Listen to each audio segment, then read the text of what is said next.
গল্পের সাথী বাই যোগীতে আজ শুনবেন এই চ্যানেলের প্রথম নিবেদন। আজকের গল্প জাল। মানুষের জীবনে একটি মাছ ধরবার জাল সাধারণত মাছ ধরবার জন্যই ব্যবহার করা হয়, কিন্তু এই একটি জাল কারো কারো জীবনের যে শেষ পরিণতি আনতে পারে তা এই গল্পে তুলে ধরা হয়েছে। আসুন শুনতে থাকি সেই কাহিনী।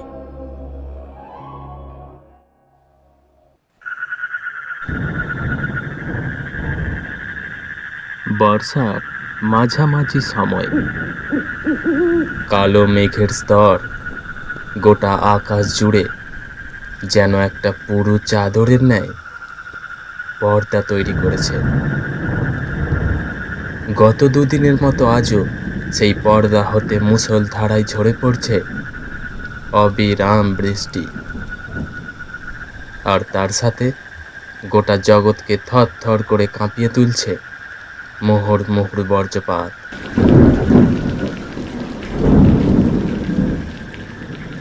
বর্ষার এই মরশুমে দ্বারকেশ্বর নদ হয়ে উঠেছে ভয়াল রূপী।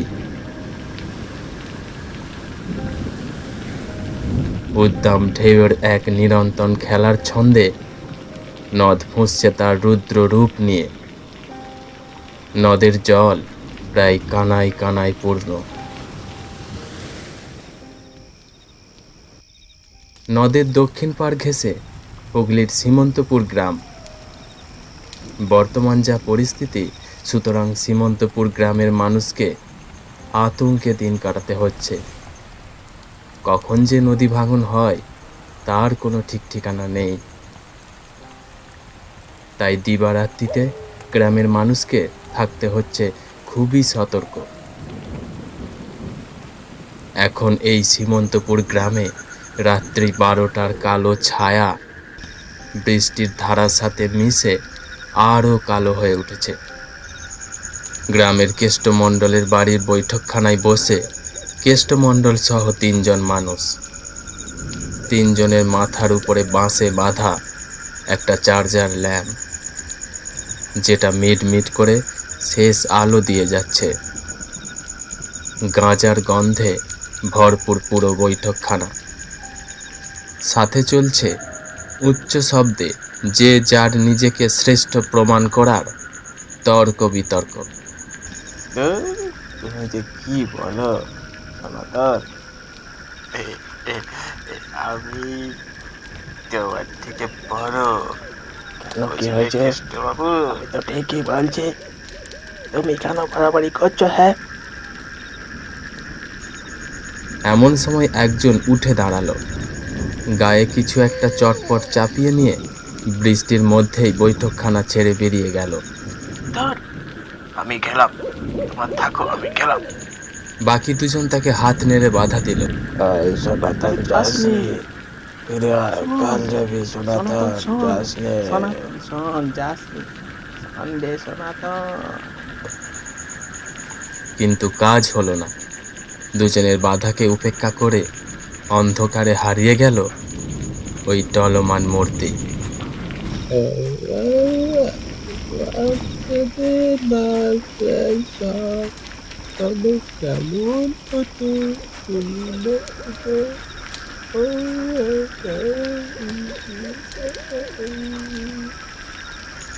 সীমন্তপুর গ্রাম থেকে উত্তর পশ্চিম দিকে দ্বারকেশ্বর নদ পাড়ের যে জায়গাটা পড়ে সেখানটা রীতিমতো ভয়ঙ্কর। কারণ পাড়ের মাঝখান বরাবর আঁকা বাঁকা পায়ে চলা সরু পথ চলে গেছে, আর সেই পথের 2 পাশে প্রাচীরের মতো দাঁড়িয়ে আছে নিশ্ছিদ্র বাঁশবন। পাড়ের গায়ে ঝোপঝাড়ের ফাঁকে কয়েকটা এবড়ো খেবড়ো গর্ত নজরে আসে। এখন যে সেই কালো গর্তে কোনো রাত চোরা প্রাণী দুটো জল জলের চোখ জেলে বসে নেই সেটা ভাবলেও ভুল হবে না। এছাড়াও সাপখোপেরও দেখা যে মিলবে না সেটাও বলা কঠিন। দিনের বেলাতেই জায়গাটাতে গা ছমছমে লাগে, আর এখন এই রাতে, এই দুর্যোগে বাঁশ বন সহ সরু রাস্তার যে কি মায়াবী রূপ হতে পারে তার বলার অপেক্ষা রাখে না। এমন সময় ওই সরু রাস্তায় বিদ্যুতের আলোয় দেখা গেল দুটো নিশাচরকে, যারা সাঁই সাঁই করে উড়ে বাঁশ বনের এদিক থেকে ওদিকে চলে গেল।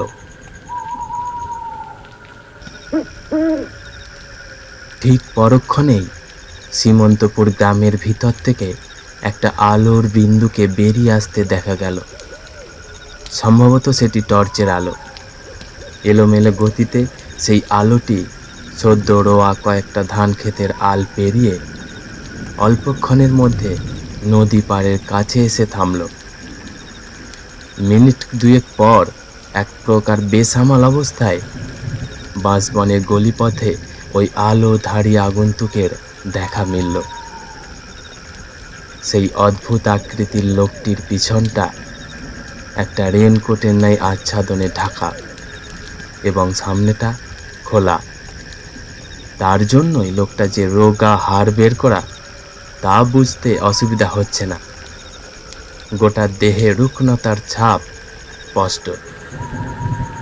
গায়ে হালকা গেঞ্জি, কোমরে গামছা, হাতে মাঝারি আলোর টর্চ, বেশ লম্বা একটা ছুরি কোমরে গামছার ভাঁজে গজা, একটা থলি পিঠে বেঁধে ঝোলানো, ডান হাতের মুঠিতে আলতো করে ধরা একটা লাঠি। এই আগন্তুক ব্যক্তিটির নাম সনাতন মুন্সি।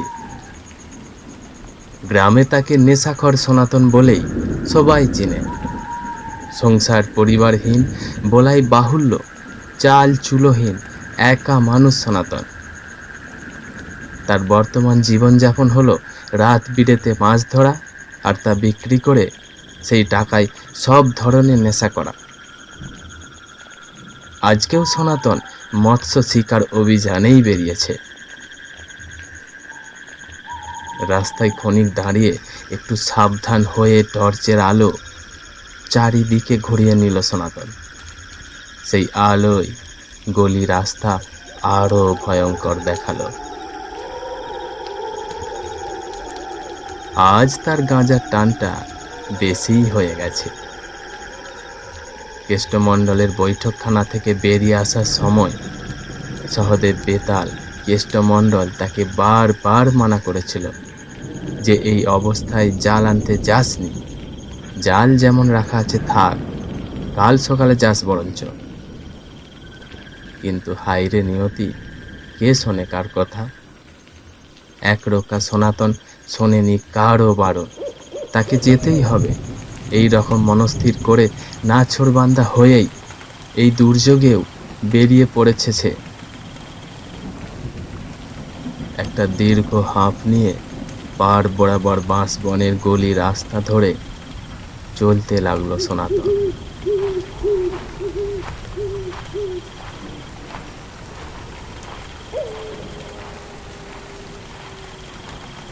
কিন্তু কয়েক পা যেতে না যেতেই তার গতিপথে বাধা পড়ল। তার চোখে ঝাপসা করে অদূরেই কোথায় যেন বাজ পড়ল কড় কড় শব্দে।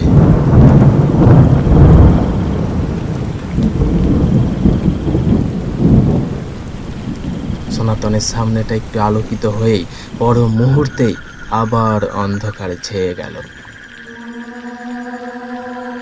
সনাতন নিজেকে কিছুটা ঠিক করে আবার এগোতে যাবে, এমন সময় আবার বাধা। ডান পাশের বাঁশঝাড়ের মধ্য থেকে একটা রাতচড়া তীক্ষ্ণ কর্কশ ডাক ছেড়ে বনের কোন গহীনে অদৃশ্য হয়ে গেল।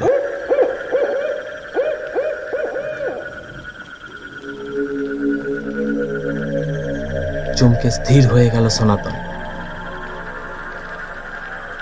কয়েক সেকেন্ড পর নিজের জড়তা কাটিয়ে গায়ে চাপানো ত্রিপলের ঘেরাটপের থেকে নিজের মুখটা সামান্য বের করল।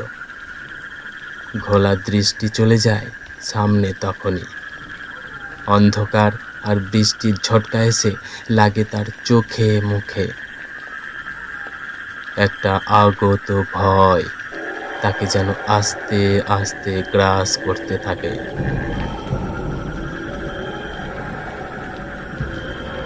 নিজের মাথাটা নিঃশব্দে দুপাশে নেড়ে অস্ফুট স্বরে আপন মনেই সনাতন বলে ওঠে, না, আজ আর গিয়ে কাজ নেই, বাড়ি ফিরে যায়। কিন্তু ক্ষণিকেই কি যেন ভেবে একটু ইতস্তত করে সাহস দেখিয়ে আবার পা বাড়িয়ে দেয়। রাস্তার দুদিকে বাঁশ ঝাড়গুলো ঝুঁকে পড়েছে বৃষ্টির ভারে। তার কিছু কিছু শাখা প্রশাখা সনাতনের একদম মুখের সামনে এসে লাগছে।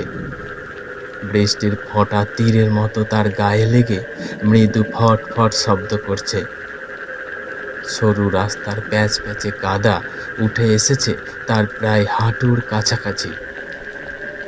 সেই কাদা মারিয়ে সনাতন চলেছে। এমন সময় হঠাৎ করেই যেন বৃষ্টির রেশ কিছুটা কমে এলো।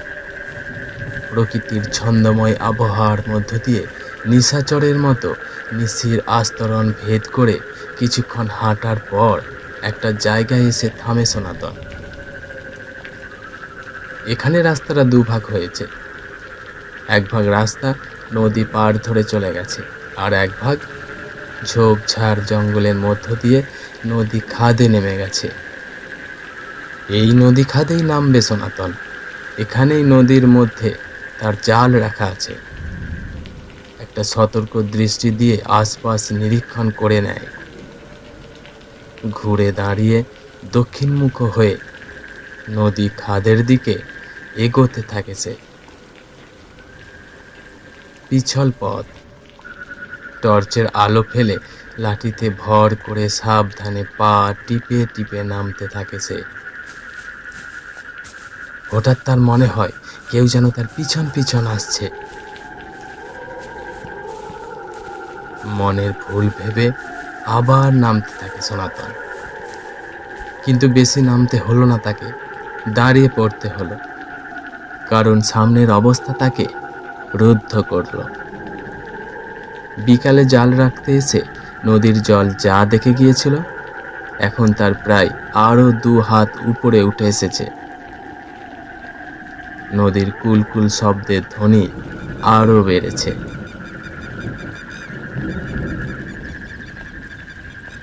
যে অগভীর হালকা জলের স্রোতে সে জাল রেখে গিয়েছিল, সেখানে জল এখন ভালোই গভীর, আর স্রোতের টানও ভালোই প্রবল। তাতে কি হয়েছে? সনাতন নামবেই টর্চের পিছন দিকটা মুখে পুরে দাঁত দিয়ে চেপে ধরে সনাতন।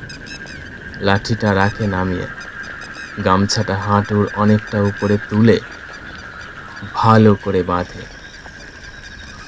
ছুরিটা বের করে মাটিতে দেয় পুঁতে।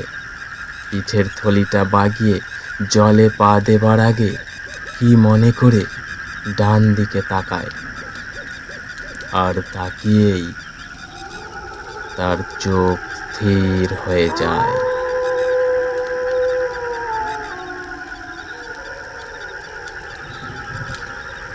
দূরের একটা জায়গার বর্তমান আবহাওয়া দেখে গা শিউরে ওঠে তার।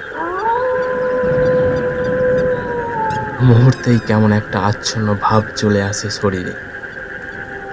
জীবনের অনেক কিছুই মনে পড়ে যেতে থাকে সনাতনের। জায়গাটা গ্রামের শ্মশান। নদীর পাড় থেকে একটু নিচে নদী খাদে একটা প্রকাণ্ড তেঁতুল গাছ, আর সেই গাছের তলায় একটা চাল উড়ে যাওয়া টিনের ঘর নিয়ে শ্মশান অবস্থান করছে। নদীর জল শ্মশান ভূমিকে প্রায় ছুঁই ছুঁই। এর আগে সনাতন বহুবার এখানে মাছ ধরতে এসেছে। গতকালও তো এলো। বহুবার দেখেছে শ্মশান চত্বরকে। এর আগে তেমন কিছুই মনে হয়নি তার, কিন্তু আজ যেন শ্মশান তাকে টানছে। চুল্লির লোহার তক্তাটা আবছা আধারেও ভয়ঙ্করভাবে আন্দাজ করা যাচ্ছে। টিনের ছাউনিটাও যেন এক মায়াবী রূপে ভেসে উঠছে। এমন সময় হঠাৎ আলোর স্ফুলিঙ্গ আর সেই কর কর শব্দ।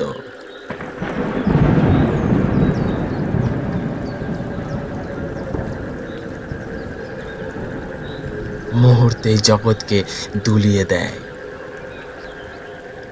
বিদ্যুতের সেই ঝিলিকে শ্মশান ভূমির অনেকটাই ভালোভাবে দৃষ্টিগোচর হয়, আর তাতেই সনাতন দেখে একটা মূর্তিকে। মূর্তিটা চুল্লির মাঝ বরাবর দাঁড়িয়ে, যার শরীর এলোমেলো, চুলগুলো উড়ছে বাতাসের সাথে। হঠাৎ কোথা থেকে এক বুক ফাটা বেদনার চিৎকার সেই স্থানকে খান খান করে দেয়।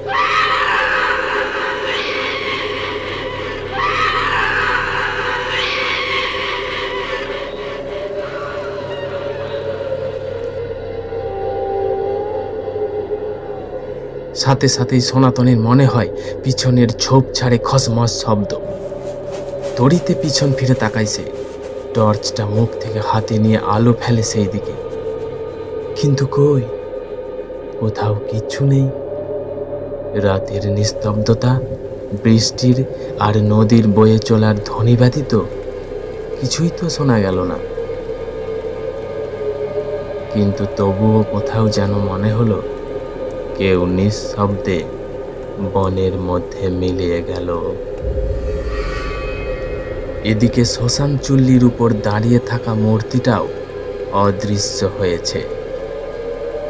সনাতনের গাঁজার নেশা এখন সম্পূর্ণরূপে কেটে গেছে।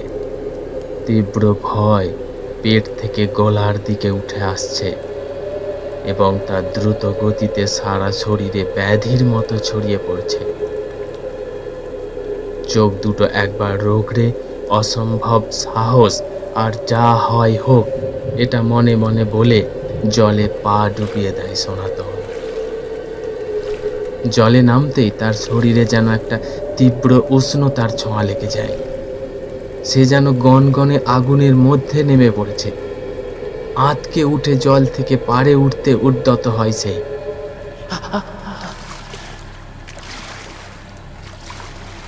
কিন্তু কিছু বোঝে ওঠার আগে নিমেষে কোন মন্ত্র বলে সেই উষ্ণতা উধাও।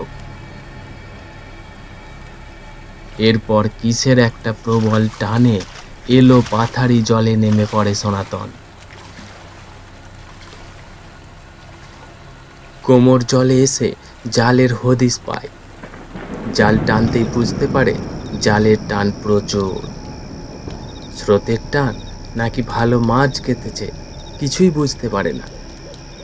কোমরে জালটা জড়িয়ে টানতে লাগে সে, কিন্তু কি আশ্চর্য, জাল যেন নিচে আবদ্ধ হয়ে গেছে, কিছুতেই টেনে উঠে আসছে না।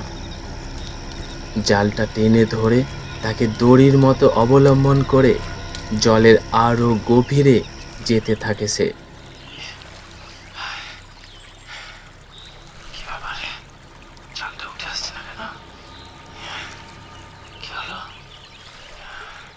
প্রায় বুক জলে এসে পড়ে। এমন সময় টর্চটা গেল জলে পড়ে।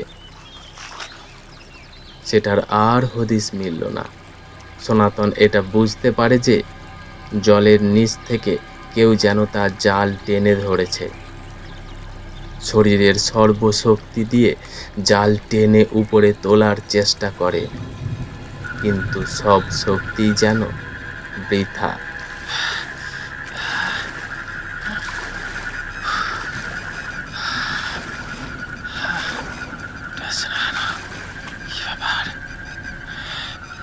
একটা ঘোরের মধ্যে সে সমস্ত কাজটা করছে।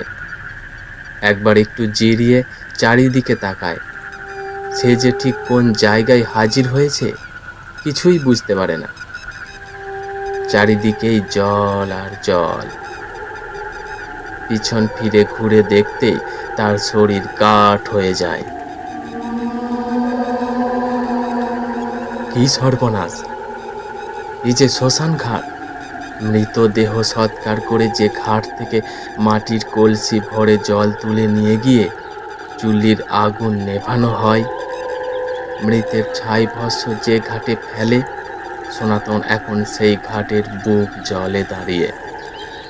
কিভাবে কি করে যে এই ঘাটে চলে এলো সে কিছুই টের পেল না। জল কেটে দ্রুত সে পাড়ের দিকে ওঠার চেষ্টা করে, কিন্তু এ কি, তার পা যেন আটকে গেছে কিসে। হাজার চেষ্টাতেও পা নাড়াতে পারছে না। নানান ভঙ্গিতে শরীরে দুর্বল ভাব অনুভব করে সনাতন। একটা কান্নার শব্দ শুনে সামনে চোখ ফেলতেই শরীরের সব থেকে বেশি শিহরণটা খেলে যায়। সামনে ওটা কি? অন্ধকারেও পরিষ্কার দেখা যাচ্ছে। কার মাথা ওটা? তার থেকে সম্ভবত 5 হাত দূরে জলের মধ্যে মাথাটা দেখা যাচ্ছে। শরীরের বাকি অংশ জলের নিচে, কেবল মাথাটা জলের উপরে। কেশগুলো নেতিয়ে ঢেউয়ের সমান্তরালে ভেসে যাচ্ছে। মুখটা নানান গর্তে বিলীন। চোখের কোনো মনি নেই, না আছে চোখের মাংসল আকৃতি, কেবলই গোলাকার দুটো সাদা বৃত্ত। সেই বৃত্ত স্থিরভাবে ধিক ধিক করছে, আর সেই ধিকি ধিকি দৃষ্টি সনাতনের দিকে একভাবে নিবদ্ধ। অসম্ভব ভয়ে জল কেটে সনাতন আপ্রাণ চেষ্টা করে ওঠার, কিন্তু পারে না। মুখে ভয়ার্ত স্বরে সনাতন বলে, কে কে তুমি? মাথাটা বিভৎস ভঙ্গিতে নড়ে ওঠে। সনাতন এবার আরো তলিয়ে যেতে থাকে। জল এখন প্রায় তার গলায়। তার সব গন্ডগোল হয়ে যাচ্ছে। ঠিক এমন সময় শরীরে হাজার সর্পিল পিচ্ছিল পেঁচানো ভাব সে অনুভব করে। সেই পিচ্ছিল পেঁচানো ভাবটা তার পা থেকে উপরের দিকে উঠে আসছে। কেউ যেন তাকে পরম আদরে জড়িয়ে ধরেছে, আর সে সেই আদরের ঘৃণ্য পেছনে ধীরে ধীরে পিষে যাচ্ছে। এই আদর যেন তার চেনা লাগে। গত কয়েক বছর ধরে এ আদর তাকে কেউ বহুবার দেবার চেষ্টা করেছে। সনাতন নিজেকে আর এক জায়গায় স্থির রাখতে পারছে না। সেই মাথাটা নিমেষে কখন যেন আরো কাছে সরে এসেছে। এখন তারা প্রায় মুখোমুখি। সনাতন এবার মূর্ছা যাবার অপেক্ষা, তবুও আর একবার পা তোলার নিষ্ফল চেষ্টা করে, কিন্তু সর্বনাশ। তার পা সমেত গোটা শরীর তারই জালে আবদ্ধ। পাগুলো যেন কেউ দুদিক থেকে সজোরে টানছে। মনে হচ্ছে যেন এক্ষুনি তার শরীর থেকে খুলে আলাদা হয়ে যাবে। মুখ দিয়ে আর্তনাদ বেরিয়ে আসে, আমায় ছেড়ে দাও, কে তুমি? আমায় ছেড়ে দাও। ঠিক তখনই আকাশ বাতাস ফাটিয়ে একটা পরিচিত গলার হাসি ভেসে ওঠে সেই মাথা থেকে।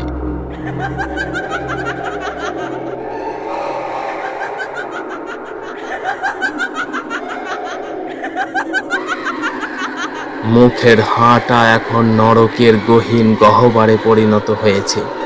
সেই হাসিতে বেদনা, দুঃখ, হিংসা, পৃথিবীর সমস্ত ধিক্কার মেশানো। একটা জ্বলন্ত পোড়া হাত জলের মধ্য থেকে বেরিয়ে এসে নৃশংসভাবে সনাতনের গলাটা চেপে ধরে। সনাতন এবার কারো অদৃশ্য টানে তলিয়ে যেতে থাকে জলের তলায়। ডুবে যেতে যেতে সেই হাসির কণ্ঠ পুরোপুরি চিনতে পারে সে। মুখ দিয়ে আপনা হতেই বেরিয়ে আসে একটা নাম, পদ্মা। পদ্মা, পদ্মা, পদ্মা, পদ্মা তুমি, পদ্মা তুমি, তুমি, পদ্মা তুমি।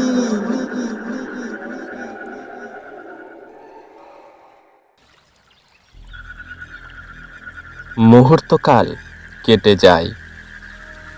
হঠাৎ একটা বৃতৃষ্ণামূলক প্রবল ঝটকা লাগে সনাতনের শরীরে। ফলস্বরূপ সনাতন জলের নিচ থেকে হালকা বস্তুর মতো ভেসে ওঠে জলের ওপরে। নিমেষেই তার সমস্ত কষ্ট যন্ত্রণা দূর হয়ে যায়। সনাতন বিস্ময়ে অবাক হয়ে ওঠে, চারিদিকে তাকায় ফ্যাল ফ্যাল করে। পদ্মার সেই মূর্তি আর দেখতে পায় না সে। আরো কিছুক্ষণ সনাতন ভ্যাবাচাকার মতো জলের মধ্যেই দাঁড়িয়ে থাকে। এরপর আস্তে আস্তে পদ্মার অশরীরী শরীরের সেই মাথা আবার জল থেকে ভেসে ওঠে। এবার কিন্তু সেই মুখে আর বিভৎসতা নেই। হাজার দুঃখ কষ্ট লাঞ্ছনা সেই মুখে। চোখে কতদিনের ক্ষোভ ধিৎকার দিয়ে সনাতনকে যেন পিষে ফেলতে চাইছে। যেন সনাতনের চোখে আঙুল দিয়ে বলতে চাইছে, কেন তুমি এমন করলে? আমি তো ছোট সুখী সংসারই চেয়েছিলাম। আমি তো তোমাকে নিয়েই বাঁচতে চেয়েছিলাম। কেন করলে এমন? পদ্মার অশরীরী মুখ একইভাবে স্থির। যেন মনে হলো চোখ থেকে অশ্রু ঝরে পড়ল কয়েক ফোঁটা। সনাতন এবার ডুকরে ওঠে, বুকটা মুচড়ে ওঠে কান্নায়। নিজের প্রতি লজ্জায় ঘেন্নায় নিজেকে শেষ করে দিতে ইচ্ছা করে। মুখ নিচু করে সে এবং কান্নার মৃদু ধ্বনি শোনা যায়।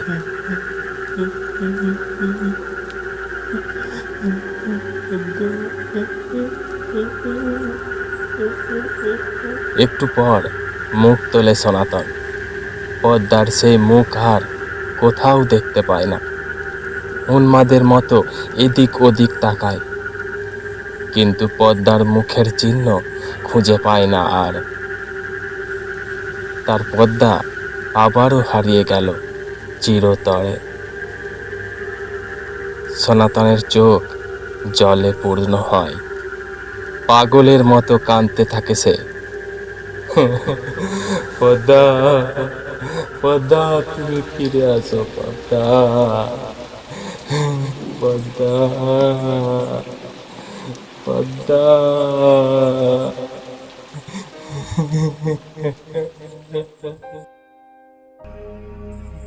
হায় রে জীবন, সবই কি আবার পুনরায় ফিরে পাওয়া যায়?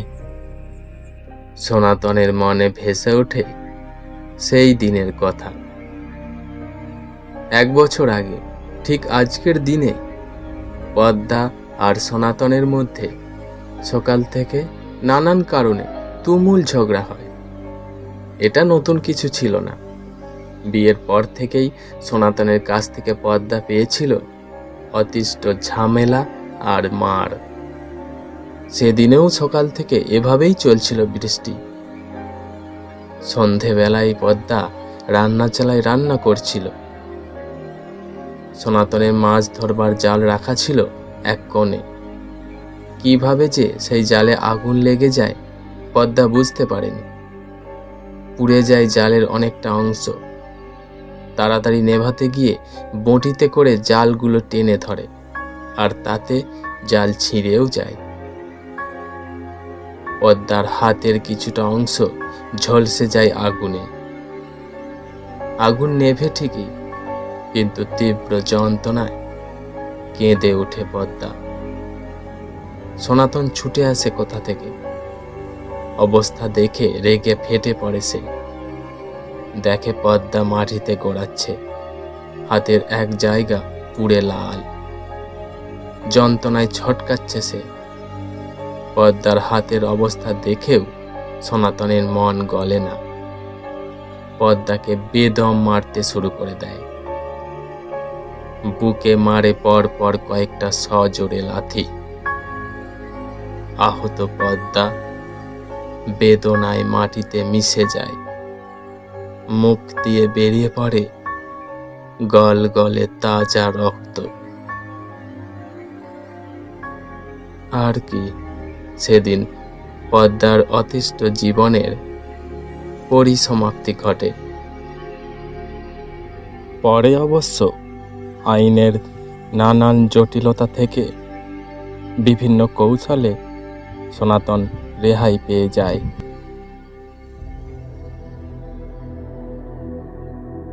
দ্বারকেশ্বরের বুকে বর্ষার রাতের ওই ঘটনার পর বেশ কয়েকদিন কেটে গেছে। সীমন্তপুর গ্রাম আগের মতোই চলছে একই ছন্দে, কিন্তু গ্রামের শ্মশান ভূমির আশপাশে একটা বদ্ধ উন্মাদ পাগলকে ঘুরে বেড়াতে দেখা যায়। সে পাগল শ্মশান ভূমির এলাকাতেই থাকে। কয়েকটা ছোট বড় লোম উঠে যাওয়া নেড়া কুকুর এখন তার সর্বক্ষণের সঙ্গী।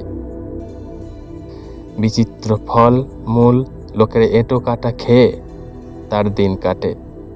সে ব্যক্তি এখন আর মানুষের কাছে নেশাখোর সনাতন নয়, এখন সে পাগল উন্মাদ সনাতনে পরিণত হয়েছে।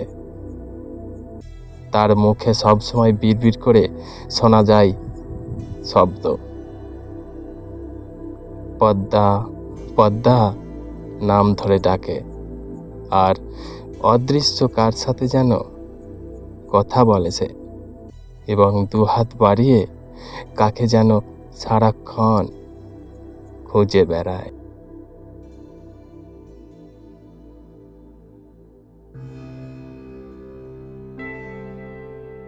শেষ হলো গল্প জাল। কেমন লাগলো বন্ধুরা জানিও। খুব শিগগিরই ফিরে আসবো, ততদিন আমার সাথে থেকো। টাটা।